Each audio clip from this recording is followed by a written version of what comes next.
আজকে আমাদের ক্লাস 1। আমি আপনাদের সাথে আছি তরিকুল ইসলাম সুমন।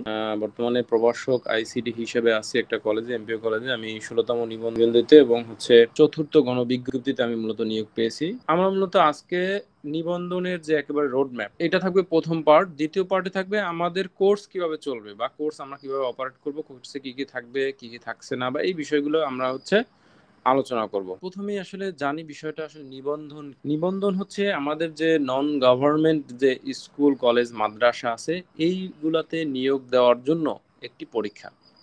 যে পরীক্ষা নিয়ে থাকে হচ্ছে এনটিআরসিএ। এনটিআরসিএ গভর্নমেন্ট একটা প্রতিষ্ঠান, যেখানে নন গভর্নমেন্ট যে স্কুল কলেজ মাদ্রাসা আছে এইগুলাতে উপযুক্ত টিচারদেরকে বাছাই করে তারা নিয়োগের সুপারিশ করে। এই পর্যন্ত তাদের কাজ। তারপরে তারা মাওসি, মানে মাধ্যমিক উচ্চ মাধ্যমিক যে অধিদপ্তর আছে সেখানে, বা মাদ্রাসা অধিদপ্তর সেখানে এরপরে হ্যান্ড ওভার হয়ে যায় প্রভাষকগণ বা স্কুলের সহকারী শিক্ষক অথবা মাদ্রাসার যে অন্যান্য পদে আছে। নিবন্ধনের ধাপ আমরা জানি তিনটা ধাপ। একটা প্রিলিমিনারি, রিটেন এবং ভাইবা। এই তিনটা ধাপে মূলত পরীক্ষাটা হয়। তো প্রিলিমিনারি ক্ষেত্রে আমরা জানি যে প্রিলিমিনারিতে 100 মার্কের পরীক্ষা হয়। এখানে দুইটা সিলেবাস নর্মালি আমরা যেগুলো দিচ্ছি, যদিও তিনটা, কিন্তু আমরা দুইটা সিলেবাস ধরছি। একটা হচ্ছে কলেজ পর্যায়ে, একটা হচ্ছে স্কুল পর্যায়ে। ঠিক আছে, কলেজ পর্যায়ে 400 কোড যেটা, স্কুল পর্যায়ে 300। অর্থাৎ এটা প্রিলিমিনারি যে সাবজেক্ট সিলেবাস, সেই সিলেবাসের কোড। তো প্রিলিমিনারি সিলেবাস দেখা যায় স্কুল কলেজের অলমোস্ট সেম, মানে কিছু পার্থক্য আছে, আর অলমোস্ট সেম। এখানে এই যে 100 মার্ক, এটা বাংলাতে হয় আপনার, ইংরেজিতে আমি সংক্ষেপ লিখতেছি, ইংরেজিতে 25, ম্যাথে 25। ঠিক আছে, আমি সংক্ষেপে লিখতেছি। আর সাধারণ জ্ঞান যেটা, ঠিক আছে, এটা অসাধারণ জ্ঞান আমি বলি, এটা সাধারণ জ্ঞান না। এটা 25, এই 100 মার্ক। এখানে পাস 40, এখানে পাস 40। এইটা একেবারে ফিক্সড, মানে 40 পেলে আপনি পাস করবেন। তো এখানে আসলে এই বাংলা, ইংরেজি, ম্যাথ বা সাধারণ জ্ঞান, এইগুলা অন্য অন্য যে আপনারা পরীক্ষা দেন, যেমন ধরেন প্রাইমারি, বিসিএস বা অন্য অন্য যে কোনো সরকারি চাকরির পরীক্ষা আছে, সেই চাকরির পরীক্ষায় যে সিলেবাস অলমোস্ট সেম সিলেবাস, বরঞ্চ এখানে আরো কিছু কম আছে। বিগত বছরের প্রশ্ন যদি কেউ ভালোভাবে সলভ করে, তার মোটামুটি ধরে নেন আপনি 60% প্লাস একেবারে কমন পাবেন। ঠিক আছে, সাধারণ জ্ঞান বাদে এই তিনটা 60% প্লাস কমন পাবেন। মানে 60 যদি আপনি কমন পান, বিগত বছরের প্রশ্নগুলো যদি অ্যানালাইসিস সহ পড়েন, মানে ব্যাখ্যা সহ, তাহলে কিন্তু আপনার পাস হয়ে যায়। কারণ পাস, আপনি যে 90 পাবে সেও পাস, যে 90 পাবে সেও পাস, আর যে 40 পাবে সেও পাস। ঠিক আছে, তো এখানে 40 পান বা 90 পান, এটা কিন্তু আসলে আসে আসে যায় না। তবে মিনিমাম টার্গেট আপনি ধরেন 50 তো আপনার কনফার্ম করে আসতে হবে পরীক্ষার খাতায়, কারণ নেগেটিভ মার্কিং থাকতে পারে, থাকে। তো সেগুলো মিলিয়ে ধরেন আপনি 50 কনফার্ম করে আসবেন। সবাই প্রিলিম নিয়ে যে পরিমাণ মাতামাতি করে, মানে যে পরিমাণ এফোর্ট দেয়, তার অর্ধেকও রিটেন নিয়ে দেয় না। অথচ যে নিবন্ধনের মেইন হচ্ছে রিটেন। ঠিক আছে, ভাইবাও মেইন না, মুখ্য না।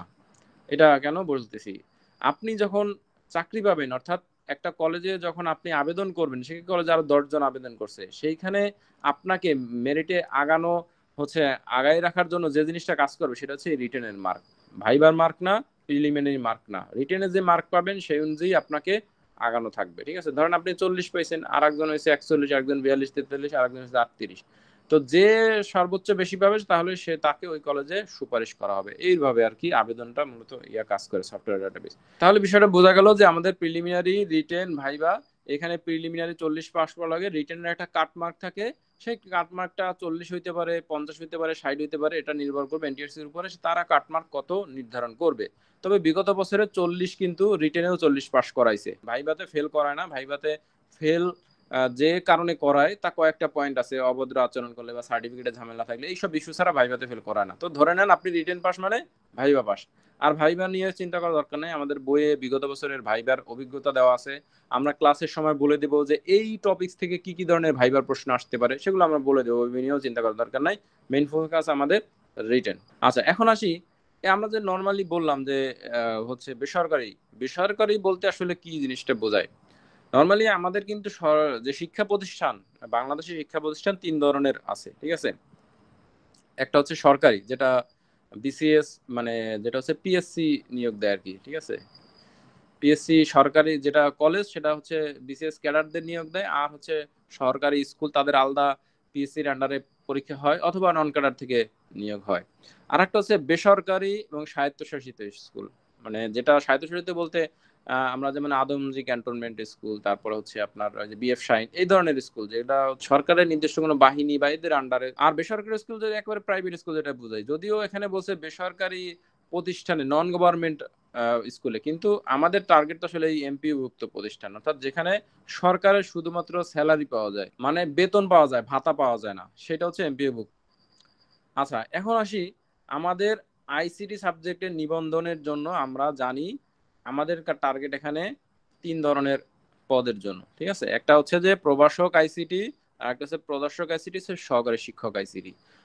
প্রভাষক আইসিটি তো কলেজে আমরা জানি, যেটার লিখিত সাবজেক্ট হচ্ছে 452, প্রিলি কোড হচ্ছে 400, ঠিক আছে। অর্থাৎ আমরা প্রিলিমিনারি পরীক্ষা 400 যে সিলেবাস আছে সেটাই, আর লিখিত 452। এইটা এক সময় 17তম পর্যন্ত হচ্ছে 431 নামে একটা কোর্স ছিল, ঠিক আছে। এটা বিলুপ্ত হয়ে গেছে, যার নাম ছিল সিএস মানে কম্পিউটার সায়েন্স, আর এটার নাম হচ্ছে আইসিটি দিছে, ঠিক আছে। তো এইটা দেখে আবার আপনারা চিন্তা করার দরকার নাই যে আমি সিএসই থেকে মানে কম্পিউটার সায়েন্স ইঞ্জিনিয়ারিং থেকে পাশ করে মনে হয় এটা আবেদন করতে পারবো না। বিষয়টা কিন্তু সেরকম না। বিষয় হচ্ছে যে আপনি কম্পিউটার সায়েন্স আইসিটি এই যে রিলিভেন্ট সাবজেক্টে যেটাই পড়েন না কেন, আপনি এই সিলেবাসে, এটা একটা এনটিসি সিলেবাস, এই সিলেবাসে পরীক্ষা দিতে পারবেন।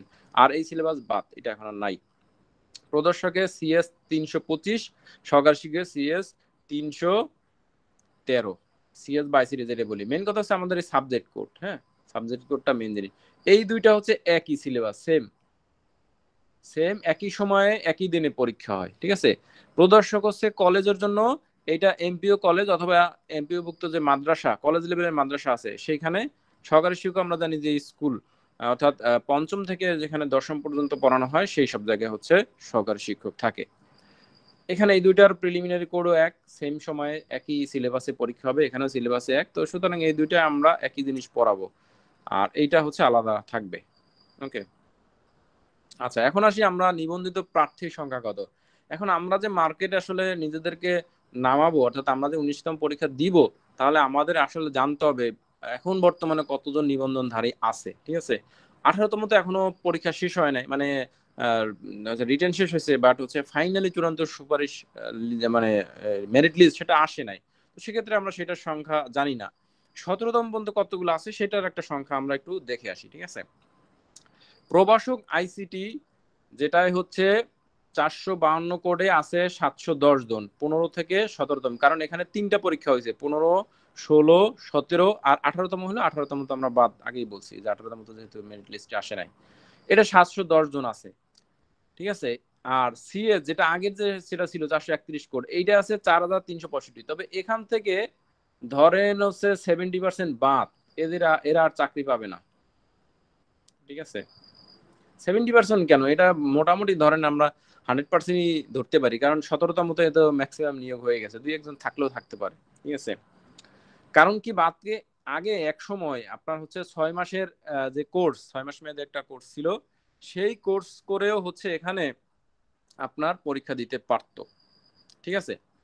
6 মাসের কোর্স করে পরীক্ষা দিতে পারতো, তো সেটা এখন আর উঠাই দিছে, এখন আর সেটা সম্ভব না। বা 1 বছর মেয়াদী কোর্স করেও এখানে পরীক্ষা দিতে পারতো, কিন্তু এখন আর সেটা নাই দেখে, সেজন্য এইখানে অনেকেই আছে এরকম, ধরেন তারা ফিজিক্সে, কেমিস্ট্রি, বায়োলজি বা অন্যান্য সাবজেক্টে পড়াশোনা করছে, তারা আইসিটিতে নিবন্ধন দিছিল। এবং বাংলাদেশের অত্যন্ত দুঃখের বিষয় হচ্ছে বাংলাদেশের অধিকাংশ কলেজেই এরাই নিয়োগ পেয়ে বসে আছে। কারণ কি, আগের কালে প্রথমে তো আসলে কম্পিটিশন স্টুডেন্টরা প্রবাসকে আসতে চাইতো না, আসে নাই। কিন্তু এখন একটা বিষয় কিন্তু আসলে খুবই এটা ভালো, মানে পজিটিভ দিক শিক্ষকতায়। এখন যেমন আমরাই যখন আমি 15তে বের হয়েছি সিএসসি পরে, তখন আমরা চিন্তাই করিনি, মানে তখন সফটওয়্যার ফার্মে চাকরি করব, হ্যাঁ, আইটির এমার্জিং ক্যারিয়ার, এইগুলা নিয়ে আমরা খুব ফ্যাসিনেশনে থাকতাম, এইগুলা আসলে একটা খুব টানতো আমাদেরকে, কর্পোরেট জব করবো এরকম। তো দীর্ঘদিন আমি বিভিন্ন সফটওয়্যার কোম্পানি বা আইটির বিভিন্ন ইয়াতে চাকরি করছি, বাট মেন্টালি শান্তি আসলে কিন্তু এই শিক্ষকতায়, যেটা আমি পরে এসে বুঝতে পারছি এখন। বুঝতে পারছেন, আমি 2টা কোম্পানিতে ম্যানেজারিয়াল পজিশনে ছিলাম আইটির, বুঝছেন, অ্যাসিস্ট্যান্ট ম্যানেজার ছিলাম। তো সফটওয়্যার কোম্পানিতে চাকরি করছি, কিন্তু আসলে ওটাও এক ধরনের টাকা পয়সা আছে, বাট শিক্ষকতা আসলে অন্য জিনিস, অন্যরকম। সেটা হলো আপনারা হয়তো বা বুঝতে পারবেন, বা আপনারা যেহেতু এখানে আসতে যাচ্ছেন, তার মানে আপনারা কিছুটা হলেও জানেন বা বুঝতে পারতেছেন, ঠিক আছে। আচ্ছা, যে বিষয়টা বোঝাতে চাইছিলাম সেটা হচ্ছে যে ওই সময় আসলে এত বেশি কম্পিউটার সায়েন্স বা রিলিভেন্ট সাবজেক্ট যারা ছিল তারা কিন্তু আসতো না। তখন অন্যান্য সাবজেক্টে যেহেতু জবের ক্রাইসিস বেশি, তারা এই 6 মাসের বা 1 বছর কোর্স করে তারা বিভিন্ন কলেজে ম্যানেজিং কমিটি অথবা হচ্ছে প্রথম দিকে তো এনটিসি সুপারিশ করছে, আর ম্যাক্সিমাম ম্যানেজিং কমিটি দিয়ে তারা ঢুকে গেছে, জন্য ভালো ভালো কলেজে তারাই এখন আছে। ঠিক আছে। আচ্ছা, এই গেল প্রভাষক। প্রদর্শকের কথা যদি বলি, প্রদর্শকে মাত্র 25 জন হচ্ছে নিবন্ধিত আছে, অনলি 25 জন। এখানেও যে কয়টা কলেজ ধরেন, এখানে বাংলাদেশে কলেজ আছে 3,000, ঠিক আছে। তো 3,000 সিট কলেজে, মানে কলেজ মাদ্রাসা মিলিয়ে প্রদর্শকেও কিন্তু 3,000 সিট, 3,000 ইয়া নিবে। হ্যাঁ, 3,000 প্রদর্শক নিবে, কিন্তু মাত্র এখানে 25 জন মাত্র ইয়া আছে, নিবন্ধনধারী আছে। তাহলে চিন্তা করেন, এইটায় যতই সিট ফাঁকা থাকুক না কেন, এখানে নিবন্ধনধারী না থাকলে সুপারিশ করবে কাদের? তো এইটা কিন্তু খুবই, মানে খালি আপনি পাস যদি 40-এ পাস করেন তাহলে গ্যারান্টিড চাকরি। আর আমাদের যে নিবন্ধনের যে বইটা আছে খুবই চিকন, আপনারা দেখলে হয়তো যারা পাবেন বুঝবেন। এইটা যদি কেউ পড়ে, আমি 100% লিখিত গ্যারান্টি দেবো এটা পাস করবে। যদি পাস না করে, তার হচ্ছে 50 গুণ মানি ব্যাক গ্যারান্টি, মানে টাকা ফেরত দিয়ে দেবো কোর্স ফি। ঠিক আছে, যদি কেউ পাস না করতে পারে। এখন কথা হচ্ছে, কেউ যদি ইচ্ছা করে ফেল করে, পড়াশোনা না করে, সেটা তো আসলে কিছু করার যাবে না। সরকারি শিক্ষকের নিবন্ধনধারী আছে 20,000, তো এটা দেখে ভয় পাওয়ার কিছু নেই। এখানেও সেই 6 মাসের কোর্স বা কম্পিউটার, আগে একটা কম্পিউটার সাবজেক্ট ছিল, কম্পিউটার সাবজেক্টে হচ্ছে নিবন্ধন দিতে পারতো, সেখানে অধিকাংশ তাই। ঠিক আছে, কারণ এবার 400, মানে 450 জন মাত্র সুপারিশ হয়েছে, বাকি 6,500 পোস্ট ফাঁকা। 6,500 মধ্যে মাত্র 450 জন সুপারিশ পাইছে, বাকি যে ধরেন 5,000, এটা আবার ফাঁকা রয়ে গেছে, বুঝছেন? মানে ক্যান্ডিডেট এখানে 20,000 থাকলে হবে কি, যোগ্য ক্যান্ডিডেট বা আবেদন করেন এরকম ক্যান্ডিডেট খুবই কম, বা বয়স শেষ হয়ে গেছে অনেকের, এরকম অবস্থা। ঠিক আছে, তো আমরা একটা স্ট্যাটিস্টিক্স পাইলাম যে নিবন্ধনধারী সংখ্যা কত। ঠিক আছে, এটা একটা আমরা পাইলাম। এখানে সংখ্যা প্লাস মাইনাস 2-4 জন এদিক সেদিক হতে পারে, এই হচ্ছে বিষয়। আচ্ছা, এখন আসি আমরা প্রতিষ্ঠানে তাহলে সংখ্যা কত। এই স্ট্যাটিস্টিক্স 2023 সাল অনুযায়ী, 2023 সালের রিপোর্ট অনুযায়ী বাংলাদেশে এমপিওভুক্ত কলেজ আছে 2,038টা। ঠিক আছে, এমপিওভুক্ত কলেজ। আর নন এমপিওভুক্ত আছে 3321। স্কুল অ্যান্ড কলেজ আছে 1,193টা এমপিওভুক্ত, নন এমপিওভুক্ত 1,400। তাহলে আপনি ধরেন মাদ্রাসা কত, যদি দাখিল পর্যায়ের মাদ্রাসা সেটা আছে 6,500, আর এমপিওভুক্ত, নন এমপিওভুক্ত আছে 9,287। আলিম পর্যায়ে আছে আপনার হচ্ছে 7,889, এবং হচ্ছে 9,000 সামথিং আছে হচ্ছে আমাদের নন এমপিভুক্ত। মাদ্রাসা কিন্তু, স্কুলের কথা যদি ধরি, স্কুল আছে 14,829টা হচ্ছে এমপিভুক্ত, নন এমপিভুক্ত আছে 19,000। এগুলো আস্তে আস্তে এমপিভুক্ত হবে। ঠিক আছে, নন এমপিভুক্ত বলতে বেসরকারি, অটোনোমাস, আরো সরকার ইয়া যেগুলো আছে, ঠিক আছে, এগুলা মিলে তো আমাদের টার্গেট আছে এমপিভুক্ত গুলো, সেজন্য আমরা এগুলাই ফোকাস করি। ঠিক আছে, তো এই হচ্ছে মূলত আমাদের স্ট্যাটিস্টিক্স। এখন অনেকে বলে শূন্যপদ কত আছে, শূন্যপদের বিষয়টা কিন্তু আলাদা জিনিস, আর এইগুলো আছে কলেজ বাংলাদেশে। শূন্যপদ কিভাবে থাকে সেটা আমি আপনাদেরকে বিস্তারিত বুঝাই বলতেছি নিচের দিকে। ঠিক আছে, এখন আসেন যে চাকরি আসলে কিভাবে হবে আমাদের। আমরা পাশ করলাম, পাশ করার পরে কি হবে? পাশ করার পরে আমাদের একটা মেরিট লিস্ট থাকবে, যে মেরিট লিস্টে হচ্ছে ধরেন 1 থেকে একেবারে আপনারা 19তম পর্যন্ত একটা মেরিট লিস্ট থাকবে। যদিও আপনি কোন গণবিজ্ঞপ্তিতে, যেমন পঞ্চম গণবিজ্ঞপ্তিতে শুধু 16 এবং 17 আবেদন করতে পারছে, যার মধ্যে ধরেন 16তম আমি ছিলাম, বাট আমি আবেদন করিনি, যেহেতু আমার অলরেডি চাকরি হয়ে গেছে। এবং 16তম ম্যাক্সিমাম চাকরি হয়ে গেছিল, তার আবেদন করে। শুধু 17তমরা পঞ্চমে আবেদন করছিল। এরকম ষষ্ঠতেও হয়তো বা 2টা ব্যাচ নিয়ে দিতে পারে, বা একটা ব্যাচ দিয়ে দিতে পারে, এটা আসলে এনটিএসসি এর উপর নির্ভর করে। সেই মেরিট লিস্ট এর নিয়ে একটা গণবিজ্ঞপ্তি হবে। গণবিজ্ঞপ্তিতে কি করে, গণবিজ্ঞপ্তির আগে বিভিন্ন প্রতিষ্ঠানে চিঠি পাঠানো হয় যে আপনাদের শূন্যপদ জমা দেন। তো কোনো প্রতিষ্ঠানে ধরেন আইসিডি প্রভাষক নাই, বাট সে শূন্যপদ দেয় না, তাহলে কি ওইটা, মানে সে চাহিদা দেয় না শিক্ষক, তার মানে ওইটা আমরা শূন্যপদ হিসেবে ধরবো না। বাট ওই কলেজে কিন্তু অ্যাকচুয়ালি শূন্যপদ আছে।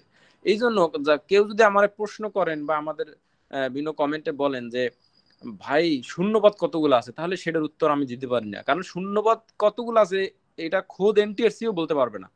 কারণ এনটিআরসি তে যতদিন পর্যন্ত না শূন্যপদের সংখ্যা জমা হবে, মানে চাহিদা জমা হবে, ততদিন পর্যন্ত এনটিআরসিও সেটাকে শূন্যপদ হিসেবে ঘোষণা করতে পারে না।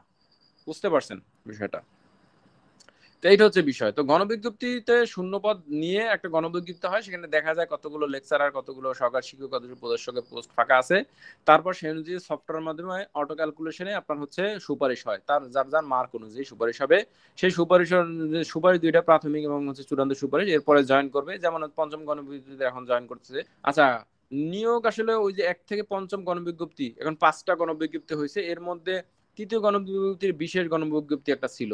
তো গণবিজ্ঞপ্তিগুলো হচ্ছে ngi.teletalk.com, এইটাই গেলে এখানে হচ্ছে আপনারা মূলত এই গণবিজ্ঞপ্তিগুলোর রেজাল্ট দেখতে পারবেন, কে কোথায় সুপারিশ পাইছে সেটা এখান থেকে দেখা যায়। ঠিক আছে। আচ্ছা, চতুর্থ গণবিজ্ঞপ্তির এখন আমরা একটু স্ট্যাটাস যদি দেখি, চতুর্থ গণবিজ্ঞপ্তির স্ট্যাটাসটা একটু দেখেন। চতুর্থ গণবিজ্ঞপ্তিতে সহকারী শিক্ষক ছিল 3771। ঠিক আছে, এটা সহকারী শিক্ষকের পদ ফাঁকা ছিল। প্রদর্শক ছিল 250, প্রভাষক ছিল 950টা, প্লাস মাইনাস এদিক সেদিক হইতে পারে অল্প কিছু। ঠিক আছে। এখন চতুর্থ গণবিজ্ঞপ্তির পর যারা 17তম দিচ্ছিল তারা সবাই হতাশ, যে আহারে সব তো ফিল আপ হয়ে যাবে, তাহলে আমাদের জন্য মনে হয় আর কোনো ফাঁকা থাকবে না। ঠিক আছে, এইটা তারা হতাশ হয়ে গেছে। কিন্তু পঞ্চম গণবিজ্ঞপ্তিতে আইসা দেখেন কি হয়েছে ব্যাপারটা। পঞ্চমে এসে দেখেন সেই সহকারী শিক্ষকের সিট ফাঁকা দেখা যাচ্ছে 6500, প্রদর্শকে 850, প্রভাষকে আছে 2015টা। কোথায় দেখেন এইটা মানে অলমোস্ট ডাবল, ডাবলেরও বেশি, 250 থেকে হচ্ছে 850, আর এখানে 950 থেকে 2015, আর এখানে 3700 থেকে 6000, 6500। তো চিন্তা করছেন তাহলে কি সিট কি কমলো না বাড়লো? বাড়ছে। এবং তৃতীয় কোনো বিজ্ঞপ্তিতে কিন্তু এটার অর্ধেক ছিল, মানে এখানে প্রভাষক ছিল মানে 200 সামথিং, 250টার মতো ছিল, প্রদর্শকে ছিল 30-40টার মতো পদ দেখা যাচ্ছে। প্রদর্শকে যদিও অনেক ফাঁকা, কিন্তু আসলে ঘটনা হচ্ছে যে কোনো প্রতিষ্ঠান যদি চাহিদা না দেয় তাহলে এনটিআরসি এর কিছু করার নাই, এনটিআরসি সেটাকে শূন্যপদ হিসেবে দেখা দিতে পারে না। যেমন আমি বলছিলাম বাংলাদেশে প্রায় 3000 কলেজ আছে, 3000 কলেজ, আর মাদ্রাসা আছে প্রায় হচ্ছে 9500, 9500 হচ্ছে প্রভাষক বাংলাদেশের দরকার। কিন্তু এতগুলা কি এখন পর্যন্ত নিয়োগ হয়েছে? মাত্র 2000ও নিয়োগ হয় নাই প্রভাষক। তার 7000 প্রতিষ্ঠানে এখনো এনটিআরসি এর মাধ্যমে শিক্ষক নিয়োগ হয় নাই। 7000 প্রতিষ্ঠান চলতেছে কিভাবে? এই 7000 প্রতিষ্ঠান চলতেছে, কিছু কমিটির মাধ্যমে নিয়োগ হয়েছে, কিছু অন্য সাবজেক্টের টিচাররা হচ্ছে আইসিটির ক্লাস নিচ্ছে। ঠিক আছে। এট দ্য সেম টাইম আমি প্রদর্শকের কথা বাদই দিলাম, কারণ প্রদর্শক তো আসলে পরীক্ষাই হচ্ছে মাত্র এই দুই তিনটা পরীক্ষা। এর আগে তো প্রদর্শক এটা ছিল না, আইসিটি প্রদর্শক ছিল না এর আগে। ঠিক আছে। এর আগে বায়োলজি বা ফিজিক্স বা কেমিস্ট্রি এগুলোর প্রদর্শক ছিল, প্রদর্শক কেবল আসছে এটা এখানে হবে। ঠিক আছে। তো এইখানে প্রদর্শক তো ধরেন এই যে 9,500 কথা বললাম, সবই ফাঁকা, সব মিলে মনে হয় 50 জন নিয়োগ হইতে পারে প্রদর্শক এনটিএসসি এর মাধ্যমে, আর বাকি সব কলেজে ফাঁকা পড়ে আছে। সেখানে সহকারী শিক্ষক সব মিলে মনে হয়, আমার মনে হয় না যে 5000 নিয়োগ দিতে পারছে এনটিআরসি। বাকি তাহলে যে 15,000, এই 15,000 গেল কই? এই 15,000 স্কুলে কারা পড়ায়? এরা পড়ায়, অন্য শিক্ষকরা পড়াচ্ছে। ঠিক আছে। তাহলে 15,000 তো নিয়োগ হবে। এখন কেউ যদি বলে যে কলেজে সিট ফাঁকা নাই, তাহলে আমি বলবো তাহলে এই স্ট্যাটিস্টিক্স আপনাকে কি বলতেছে? এই যে 7,000 ফাঁকা রইলো, 7,000 কলেজে এনটিআরসি এ কোনো শিক্ষক দেয় নাই, তাহলে সেখানে কি অবস্থা আছে? তারা অনেকে আছে শূন্যপদ ঘোষণা দেয় না। আপনি আপনার এলাকায় যেসব কলেজে আইসিটি প্রভাষক নাই, আপনি সেসব কলেজে গিয়ে শূন্যপদের চাহিদা দিতে পারবেন। যখন আপনি ধরো 19তম পাস করছেন, আপনি আপনার এলাকার যে কলেজ বা আপনি যে কলেজে পড়ছেন, যদি কোনো এমপিভুক্ত কলেজে পড়েন, তাহলে প্রিন্সিপাল বলবেন স্যার আমি তো এখানে নিবন্ধনধারী আছে আপনার এলাকায়, আপনি কাইন্ডলি যদি চাহিদা দেন তাহলে আমি এখানে আবেদন করতে পারবো। যদিও ম্যাক্সিমাম জায়গায় আসলে প্রিন্সিপালরা এই যে শিক্ষকদেরকে আসলে এই যে লাঞ্ছিত হচ্ছে, আমার মনে হয় না যে বাংলাদেশে কোনো মানে নীতি নৈতিকতাবান কোনো শিক্ষক লাঞ্ছিত হচ্ছে। যারা হচ্ছে এই অনৈতিক যারা কাজকর্মে লিপ্ত তারাই বেশিরভাগ হয়, বা রাজনৈতিক চাটুকার যারা আছে এরাই বেশিরভাগ হচ্ছে।